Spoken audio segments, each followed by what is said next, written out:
आनंद सद्गुरु साईनाथ महाराज की जय।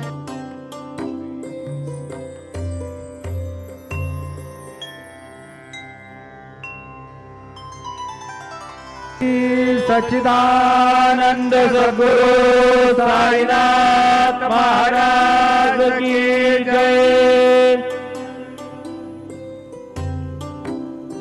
हरि ओम।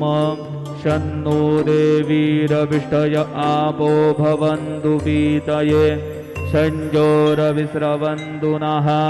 अस्मे रुद्रामे हना पर्वता सोवृत्रहत्ये भरहूतौ सजोखाः।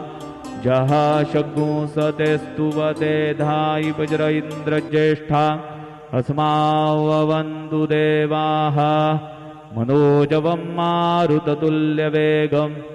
जितेन्द्रियं बुद्धिमतां वरिष्ठं वातात्मजं वानरयूतमुख्यं श्रीरामदूतं शरणं प्रपद्ये। गुरुर्ब्रह्मा गुरुर्विष्णु गुरुर्देवो महेश्वरः। गुरुः साक्षात् परब्रह्म तस्मै श्री गुरवे नमः। सद्गुरु साईनाथ देवताभ्यो नमः। सायं पूजनार्थे चरणकमलेभ्यो नमः। चन्दनं समर्पयामि त्वाङ्गन्धर्वाखडौस्त्वामिन्द्रस्त्वां बृहस्पतिः। त्वामुखधे सोमो राजा विद्वान्यक्ष्मादमुच्यत। चन्दनं समर्पयामि चन्दनस्योपरि अक्षतां समर्पयामि। कुलायिनि घृतवती पुरन्धिः स्योने सीदसदने पृथिव्याः। अभितवारुतरावसवो गृह्णन्त्विमा ब्रह्मपीभिः सौ।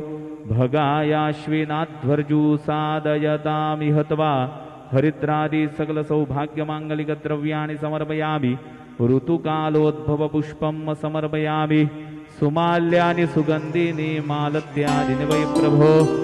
मया नीतानि पूजार्थं पुष्पाणि प्रतिगृह्यताम्। ऋतुकालोद्भवपुष्पं समर्पयामि। सायंकाले नैवेद्यः।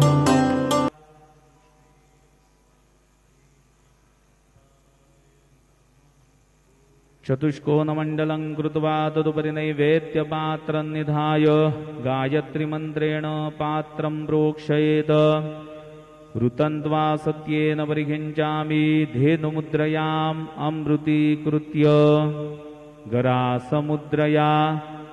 ॐ प्राणाय स्वाहा। ॐ अपानाय स्वाहा।